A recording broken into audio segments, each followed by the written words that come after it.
The Gospel of the Lord. Praise your Lord Jesus Christ. My dear Teresians, a blessed morning to everyone. Pakisabi po sa ating katabi, mahal ka ng Diyos. At sa kabila naman, pinagpala ka ng Diyos. Okay. Palakpan po natin ang Panginoon.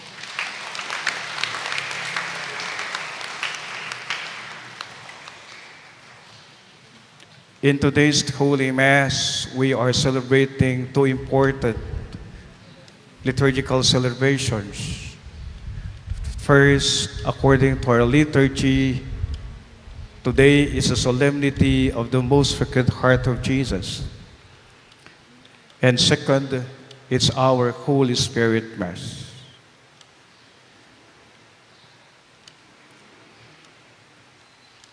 Una po, sa ating mga guro, kabilang ng non-teaching, our support staff,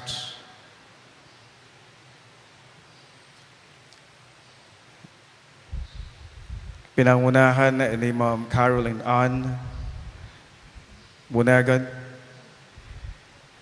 ang mga kasapi ng Family Council,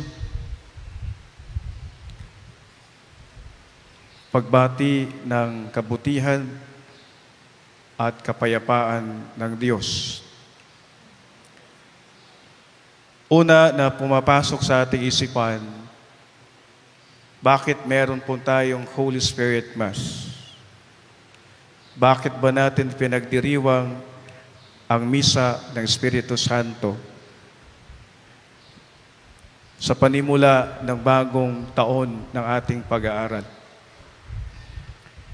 Pinagdiriwang natin ang Misa ng Espiritu Santo bilang panimulang gawain sa bagong taon ng akademya at paglilinang at paghuhubog.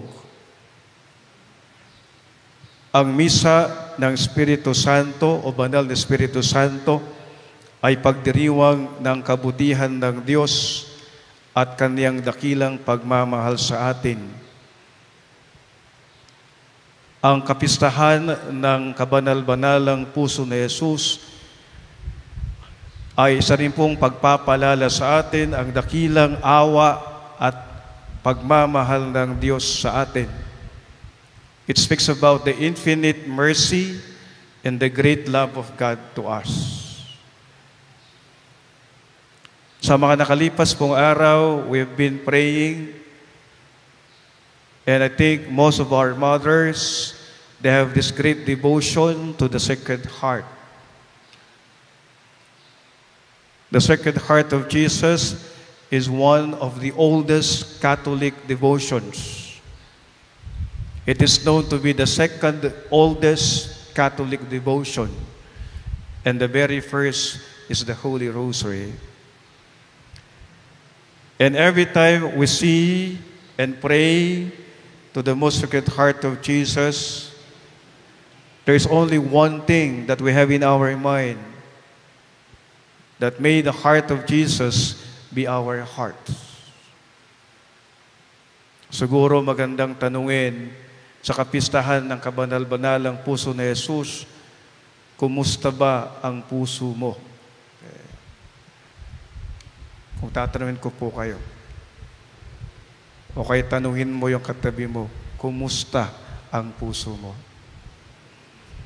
Marahil sasabihin po natin, magkakaiba po tayo ng sagot. May mga iba siguro, pagod na ang puso ko. O kaya yung mga iba, naglalagablab ng galak at tuwa dahil ramdam ko ang pag-ibig ng Diyos. Amen? Pero sa katunayan, alam po natin na tayo nagdarasal para sa ganon ay maibsan ang ating mga nararamdaman, ay maibsan at mahilom ang sugat ng ating mga puso, at higit sa lahat, tayo nagdarasal para sa ganon ay maging kawangis at katulad ng puso ni Jesus ang ating mga puso. Pero hayaan niyo po ako ngayon na ituon ang aking pagpapaliwanag hinggil sa banal na Espiritu Santo. Alam po natin, laging kasama natin ang Diyos dahil sa banal na Espiritu Santo. Ang Pentecostes ay galing sa salitang Griego.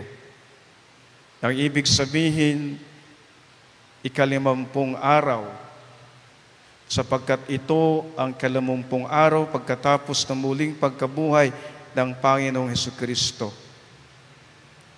Ito ang araw na pinili ng Panginoon upang ipadala sa atin ang banal na Espiritu.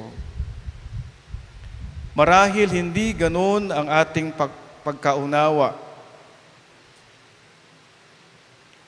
Ang kanyang pananatili sa ating piling sapagkat una, wala tayong malinaw na pagsasalarawan sa Kanya sapagkat Siya ay isang Espiritu. Minsan, mahirap unawain ano nga ba ang Espiritu Santo. Di katulad ni Jesus, anak ng Diyos, nagkatawang tao, o kaya naman ay ang Diyos Ama na manlilikha. Ay ang ating pagkilala sa banal na Espiritu ay walang kapayakan at kasiguruhan sapagkat mayroon lamang tayong mga simbolo matatagpuan sa banal na kasulatan. Kung tatanungin ko po kayo, sino po ba sa inyo ang nakakita ng Espiritu Santo? Itaas ang mga paa. Wala ninuman sa atin ang nakakita ng Espiritu Santo. Ang simbolo ng hangin, ang simbolo ng ibon, ang simbolo ng dilang apoy. Ngunit ano nga ba talaga ang nagagawa ng banal na Espiritu, lalong-lalo na sa kasalukuyang panahon ng ating simbahan? At ano ang kahalagaan sa atin, lalo sa anyong mag-aaral at mga guro? Meron pa akong kwento. Isang bata na may bagong mountain bike na nagpark sa isang simbahan at hinanap ang parish priest. Nang makita ito, ay magalang na nagpakilala at nagsabi, "Father, pwede ko po bang i-park dito ang bike ko? Kasi po baka mawala. Bagong-bago pa naman." "Sige anak," sagot ng pare, "magtiwala ka na walang mangyayari masama sa bike mo." "Sure po kayo, Father?" Wala kasi akong nakikitang security guard dito." Nagdududang tanong ng bata. Huminga ng malalim ang pare at sinabi, "Ay meron. Ang pangalan ng sikyo namin dito ay Holy Spirit. Sigurado ako, babantayan niya yan, kaya't hindi yan mananakaw. Kung gusto mo magdasal tayo." "Sige po, Father," sabi po ng bata. "In the name of the Father," sabi po ng bata, "in the name of the Father and of the Son. Amen." At sumingit po si Father, "Teka muna, kulang atang dasal mo. Bakit walang Holy Spirit?" Sagot ng bata, "Wag na nating abalahin, Father. Binabantayan niya ngayon ang mountain bike ko." Totoo nga naman,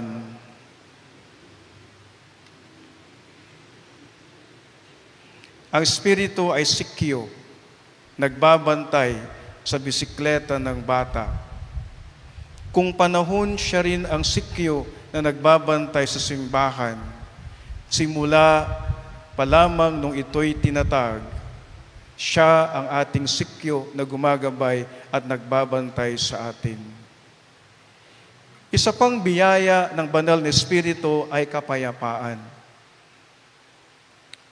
ang dating mga lagad na takot at puno ng pagkakabagabag at pagkabalisa ay nakaranas ng kapayapaan nang manahan ang banal na Espiritu sa kanilang piling. Kabanalan ang bunga ng isang taong namumuhay ayon sa banal na Espiritu. Kaya nga sa panimula ng ating pong pag-aaral, sa taon ng pag-aaral, alam ko po, bawat isa, may kanya-kanya tayong personal goals, personal objectives. Para bagang sinasabi po ng lahat, ito ang gusto kong gawin. Na pagkatapos ng taong ito rin yung gusto kong mangyayari sa aking buhay bilang estudyante. Napakahalaga, panimula ng ating pag-aaral at school year, we have our own personal objectives. Pero alam ko na tayong lahat, kabilang din ako, kabilang din ng ating principal si Ma'am Ann, kabilang ng ating mga guro at support staff, at lalong-lalo na kayong mga mag-aaral, meron pa rin yung agam-agam at takot at pangamba. Amen? There is always the feeling of uncertainties. There is always anxiety. There is always doubts, pagdududa. There is always this feeling na sabi natin, hindi natin kaya o may kakulangan. Na totoo, na sa ating kakulangan at pagdududa at pagdadalawang isip at agam-agam, ang Espiritu Santo, ang presensya ng Diyos at pag-ibig ng Diyos, ang Espiritu Santo, ang pupuno ng mga kakulangan at tutulong para sa ganon ang ating pagkatakot at pagdududa ay mapapalitan ng pagtitiwala at pag-asa sa Diyos. Ito ang saysay, ito ang kahulugan, ito ang diwa ng Holy Spirit Mass. Ipagkakatiwala natin sa Diyos lahat. Ipagkakatiwala natin sa Espiritu Santo para gabayan tayo sa pang-araw-araw nating pamumuhay. Dahil alam natin na hindi natin kaya. Alam natin na maraming kakulangan. Alam natin na sa ating paglalakbay, hindi tayo pababayaan ng Diyos kasi ginagabayan tayo ng Espiritu Santo, ang presensya at pag-ibig ng Diyos sa atin. Minamahal kong mga estudyante, tayo'y nagdarasal ngayon, ipinagkakalob natin ang ating paaralan, pinagkakalob natin ang lahat ng ating gawain para sa ganon, maghari nawa ang banal na Espiritu Santo, ang ating buhay at pag-ibig ng Diyos sa ating paaralan na St. Teresita's Academy. Naway, lagi tayong magdasal sa Espiritu Santo sa ating pagdiriwang ng banal na Espiritu Santo. Hingin natin ang Kanyang paggabay.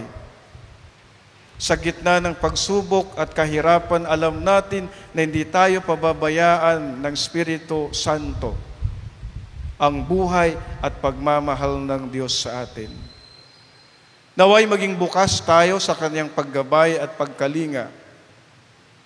Gisingin ang natutulog nating diwa. Isabuhay natin ang biyayang kaloob ng Espiritu Santo. Kanina, ang ating mag-aaral, they have this interpretative dance while holding the 7 tongues, gifts of tongue of the Holy Spirit. Ang biyaya ng karunungan, ang biyaya ng pangunawa, ang biyaya ng pagpapayo, ang biyaya ng katapangan, ang biyaya ng kaalaman, ang biyaya ng pagkabanal, at pagkatakot sa Panginoon. Alam natin na hindi tayo pababayaan ng Diyos. Dahil alam natin sa Diyos, lahat ay kaya nating gawin. Ipagkatiwala natin lahat ng Diyos, lalong-lalo na sa paggabay ng Espiritu Santo. Come, Holy Spirit, fill the hearts of thy faithful and kill them the fire of your love. Send us the Holy Spirit, and they shall be created, and we shall renew the face of the earth. Amen.